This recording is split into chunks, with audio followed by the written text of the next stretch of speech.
So here, Irelia can't surprise me with any flashy combo. She's trying to stack her passive one by one, which is very predictable.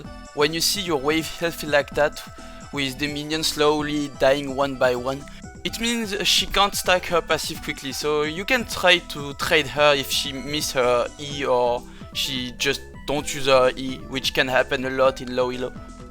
Also, something that can happen a lot is when the enemy Irelia is dashing into a minion very close to a turret, they will often take the turret shot because they always land behind the minion, so which it means in the turret range. So don't hesitate to punish her if you can with like a EQ or EW combo, or if you can land all the three at the same time. So here, like you can see again, I trade against her because she doesn't have a passive up and the minion dies one by one again, so she can stack her passive very quickly. And here, since the minions are all healthy and she's low life, she can't like really fight me back.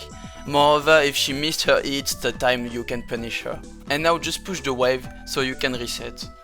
The Irelia, since she doesn't have Ignite and neither TP, she has no pressure now on you. And now again, since the wave is healthy and she doesn't have her passive anymore, I just can trade on her for free if she like walk up to me. So here I just did a mistake, is I Q the enemy wave and she dash on me just after. Even though if she takes the turret shot, since I don't have my wave anymore, I take the enemy minion aggro, so I lose the trade. Oh, and important to notice is that she has her passive up, so I can't win the trade if I don't have my Q or W ready.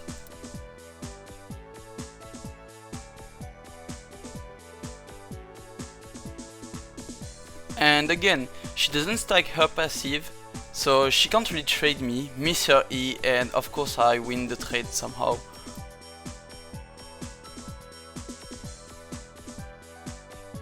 And here again, I kinda punish her again, but like not instantly. The thing is, I want to save my mana for farming and also damaging her, so I kinda wait she goes in the middle of her wave so I can, you know, Q her and W her while wave clearing. And like you can see, she doesn't stack her passive up and end up having no minion to dash on. So here my recall wasn't that good, so I use my ultimate so I don't miss too much XP. It's not punishing if you don't overextend and keep your ghost. Your ultimate is some sort of second TP laning phase in mid, which is very useful because mostly as a tank slash bruiser build, your ultimate will never do a lot of damage since you won't run on large distance to get your opponent. And here another good example of good trade.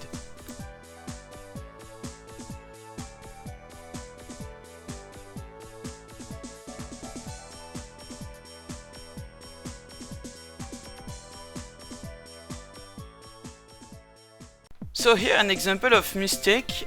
Since the wave was low on health, I tried to predict her dash to Q back, but for some reason she just stood here and not tried to heal back. So I missed the opportunity to kill her, but you know, whatever, it can happen. And since my Shaco was a bit looking on what I was doing, he will get the kill a bit later. And here another example, she will try to get one by one for the stack, so I will punish her.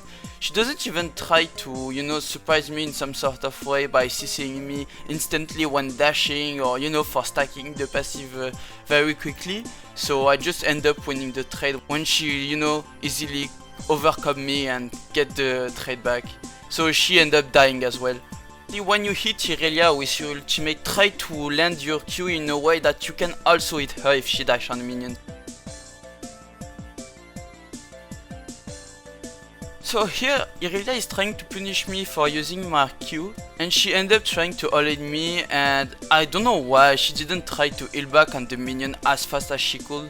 So she just died stupidly, to be honest. So something you can do with clueless enemy is you can surprise them by ulting them down from the base and like try to, when you CC them and Q them, to hit the wave at the same time with your Q. So You kill the wave and they get the turret aggro, but like you can see, I had enough burst to, you know, kill her. So here I see the Jhin getting CC'd, and since I was bored I tried to, you know, all in him, and I end up burning his flash and just retreating. Since I'm very fed, I don't really take that much damage.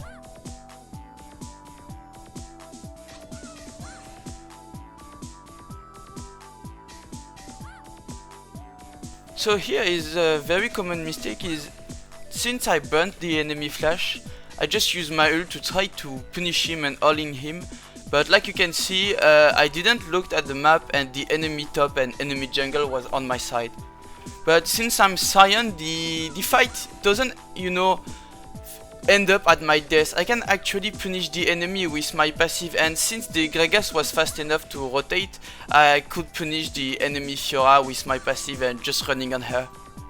Deja vu, I just been in this place before. So here is a very common thing that can happen is the ego players. Since she play Fiora, she thinks she can beat me at any stage of the game, but clueless as she is, she forget that I have Thunderer Sky and can handle the sustained fight. So like you can see, I just like take almost no damage and beat the fuck out of her. Very important, if you don't play full AD, just go for fast Q and close ultimate CC. Don't try to damage her with your Q and ultimate CC ability, you're just going to end up killing yourself with her parry. So here I don't really kill her, she just flash out and you know, can't really do nothing about that. So I'll just take the wave and go on my way. The wave is always more important than one kill because you will get all the stacks plus the cannon stack. So think about it. So since I'm very ahead and have more items than Irelia, I can just kill her in 1v1 easily. But be careful, the Blade of the Rune King can trick you and bait you into death. You will see.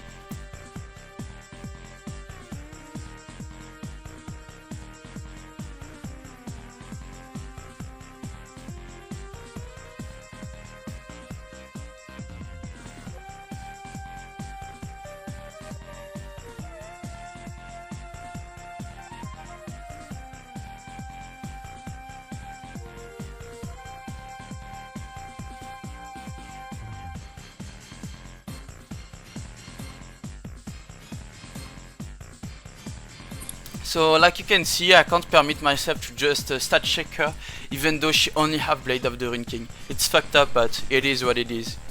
So here there is a very bad move from me, is trying to get a turret without having vision on my enemies, and mostly when there is like no objective up. Like my team can't fight without me against them for the Nashor, and there is no Drake to fight for it. So don't do like me and try to, you know, use your split push potential and your passive when there is the objective up.